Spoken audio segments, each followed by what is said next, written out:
Thank you for joining us. Welcome to LumioseStation.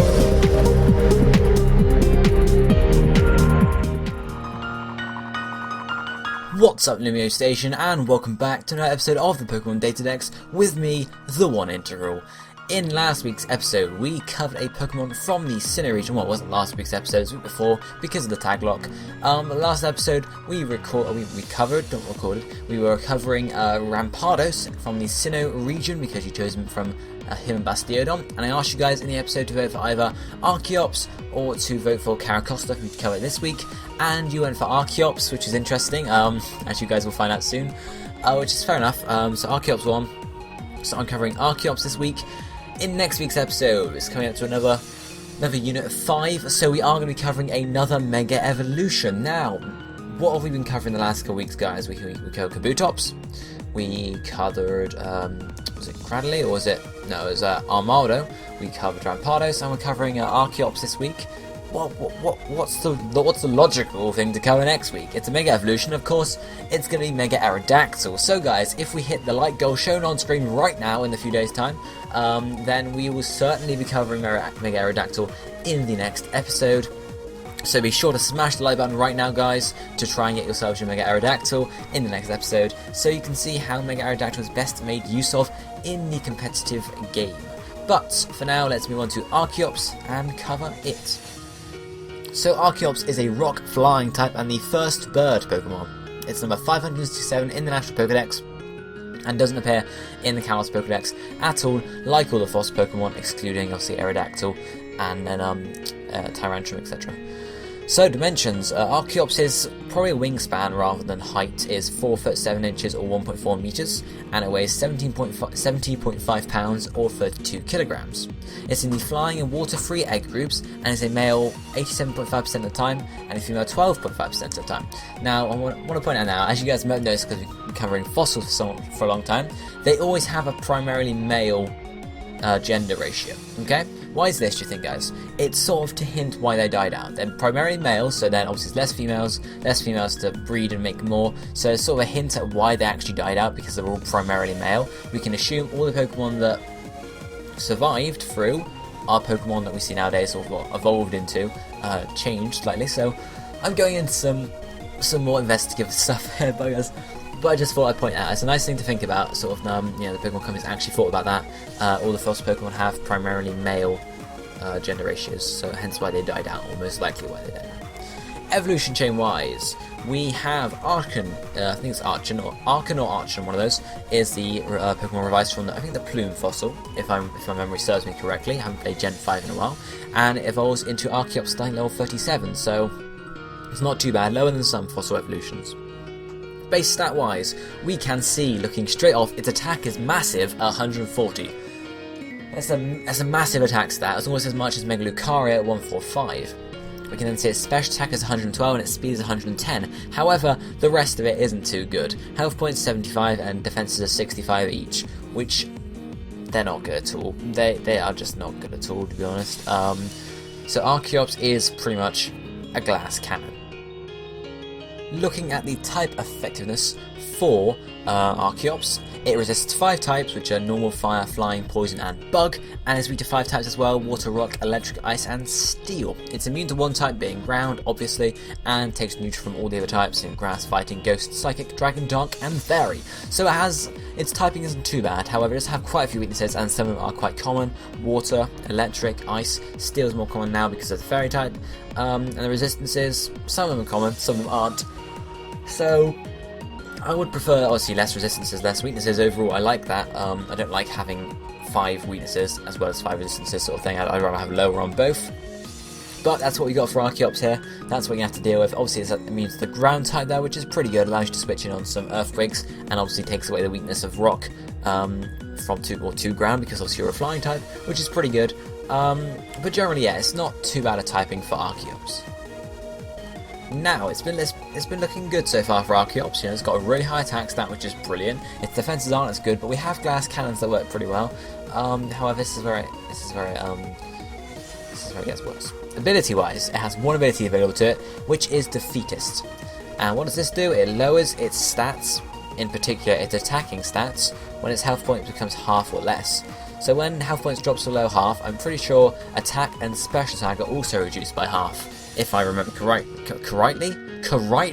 Hello? Did I really just say correctly? Okay. Anyway, so Defeatist is not a great ability, guys. It's not a great ability at all. Yeah, halves the user's attack and special attack when health points are less than half of the maximum. So once you've hit half health points, you have half attacks, which means you have 70 attack and like 56 special attack. Neither of those are very good. They're almost one of them is lower than the defenses, and one of them is also as low as the defenses, which means you have terrible. At that point, your only good stat is speed, and that's just not good at all. Defeatist really screws over Archeops. It really does screw over. Doesn't have a hidden ability at all. Hidden ability could save it possibly. It doesn't have one quite yet or at all. So unfortunately, that's a shame for Archeops there. Defeatist does really drag it down. This is why I said you guys choosing Archeops was interesting, because it's a really weird Pokemon to use. So yeah, let's move on to look at the moveset. So moveset wise for Archeops, I have a couple of level up moves here, some TMs, and then a couple of egg moves too. Starting off at level 28, it learns Acrobatics, can also be learned via TM2, but it learns at 28 anyway, which is a flying type move, does double damage when you're not holding an item, which worked very well, or reasonably well, in Gen 5 for Archeops. Less useful now, unfortunately, because of, well, we'll talk about more later when we look at the sets, but Acrobatics is still a fairly viable move. Then level 35 learns Crunch, which is good coverage for Psychic types, Ghost types, what types are there? Types weak to dark, but you guys get what I mean there. Good coverage there with Crunch. Then level 45 it can learn U-turn, which is good because, as we know, Archeops is a glass cannon. It can't really stay in there, but it is fast, so it can always U-turn out of battle to get some extra damage off and then get the hell out of there. So that's quite good for it. Then TM01 is Home Claws. This will work in tandem with Stone Edge later on, because obviously Stone Edge's accuracy is lowered. Home Claws raises your accuracy, which is pretty good there. TM19 learns Roost. Now this is your saving grace almost, your saving grace, because obviously once your health points are below half, you can't do any damage at all. So Roost can bring you back over those half health points and possibly allow you to attack some more. Obviously your opponent might just attack you again, and then allow you back to square one pretty much, or even just fainted.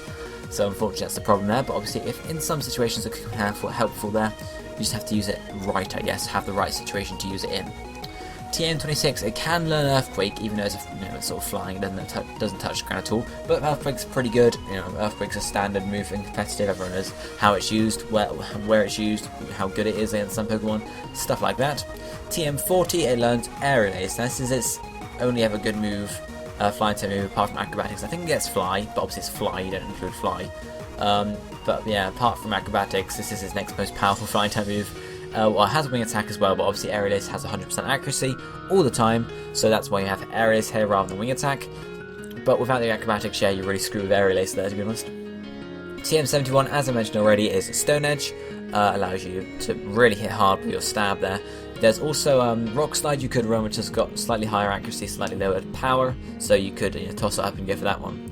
Then two egg moves. First up is Earth Power, which is basically a special version of Earthquake. Not quite as powerful, but fairly powerful, so sort of a special version there. And then finally we have Head Smash as an egg move. Head Smash is very interesting to use on Archeops, very, very powerful, but it does give you recoil and you don't have Rock Head at all, which means maybe if you get a 1-hit kill with Head Smash, that's your health points gone down to half. So that's Defeatist activated and you screwed over. So Head Smash is a really interesting ability to use, move to use on Archeops. But I guess we'll move on to competitive sets now to analyse how they're going to be used. Right, so the first set we're looking at for Archeops here is it's the basic set that used to be used in Gen 5 with one slight change, okay? I'll talk to you about it as we get there. So the moveset is going to be Acrobatics, Head Smash, Earthquake, and U-turn. Ability is Defeatist, Nature is Jolly, held items is Citrus Berry, and the EVs are maximum attack, maximum speed, and the rest in defense. So the change, in Gen 5, there used to be a Flying Gem in the held item slot rather than a Citrus Berry, and obviously this powered up your Acrobatics the first time you used it. In this case, I'm pretty much sure it gives you the same power as Acrobatics normally, I'm not sure. So, it just sort of allows you, I don't know why it's there. I mean, maybe it gives you a higher power than the normal Acrobatics, I'm not sure. But you guys got to mean there, obviously there's no Flying Gem in Generation 6, so we have to give something else. So we may as well hold a item, if not nothing. The thing Citrus Berry does is, as long as you don't take loads of damage, it will bring you back from the defeatist. So say you go and take 60% damage, the Citrus Berry is going to heal up 25% to bring you back up to, you know, what's that, 85%, and it allows you to sort of get out of the defeatist zone and get another attack off with your full power, I guess. Obviously, once the Citrus Berry is gone, you can use Acrobatics with your double power there. Before, obviously, you can just use other moves. The thing you could do, especially if you're in a safe position, is use Head Smash, which is going to do decent damage. It's going to give you recoil. It might take you down below half, which means the Citrus Berry is going to activate, heal you up, and then obviously you can use Acrobatics the next turn. So Head Smash, if you want to manually get yourself down to low health, Head Smash is a very big possibility there, guys. So obviously U-Turn's also there to sort of get out of there if something threatening comes in, and Earthquake is just there for coverage. Ability, I don't need to talk about that. Nature is jolly because we need to be as fast as possible, guys, because obviously we want to sort of get an attack off before we go down to defeatist. If we're slower than the opponent and they manage to hit us with, say, an Ice Beam and that takes down 80% health, then obviously you're not going to get a single decent attack off because you've already got your defeatist activated, guys. So really, you need to be as fast as possible here. That's why we have the maximum speed EVs and also maximum attack just to do the most damage. Rest and defense just because... why not, guys? It's one of the defenses, really. It's not going to matter in the long run because Archeops is not meant for defense. The second set we're looking at for Archeops is a choice band set, which is moveset Stone Edge, Earthquake, U-Turn, and an Aerial Ace or Crunch. Ability is defeatist, as you might expect. Nature is jolly. Held items is a choice band, and EVs are maximum attack and speed, and the rest in defense. So Stone Edge is your stab, Earthquake is coverage, U-Turn is for you to get the hell out of there, and then you have the choice of Aerial Ace or Crunch. Obviously, you can't use Acrobatics because we have a choice band, but Aerial Ace is a substitute. It's not a brilliant substitute, but it is one if you want coverage against grass types, fighting types, etc. Crunch is going to give you against the Ghost and the Psychic. Apart from that, there's not a huge amount, so it's really up to you whether you want to carry Aerial Ace or Crunch there. Nature, again, jolly, as I've said, because we want to be as fast as possible. Same with the EVs, you know, there's not much else to say for these sets, really, because it's pretty much the same thing, just with a different item and some different moves. So the last set we're looking at is going to be a Home Claws set, sort of, you know, focusing on getting your Home Claws up and then wrecking through the team like that. The moveset is Home Claws, Stone Edge, Earthquake, and then Aerial Ace or Crunch again. Ability defeatist, Nature is jolly again. Held item can be an Expert Belt or Leftovers. EVs are maximum attack and speed, and the rest in defense. So your Home Claws is what you want to try and set up one or two Home Claws on, each one giving you an attack boost and also raising your accuracy, which is very good for Stone Edge.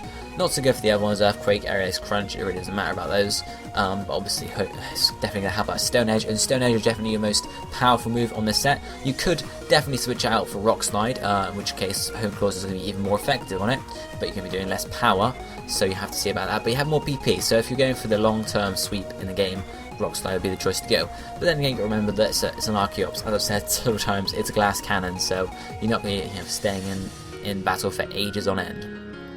Earthquake is there for coverage, and then Aerial Ace or Crunch again is your choice. Nature, jolly again, same with EVs. Held item, Expert Belt or Leftovers. Expert Belt is for the really offensive ones, just getting one Home Claws up and then just wrecking through the team sort of thing.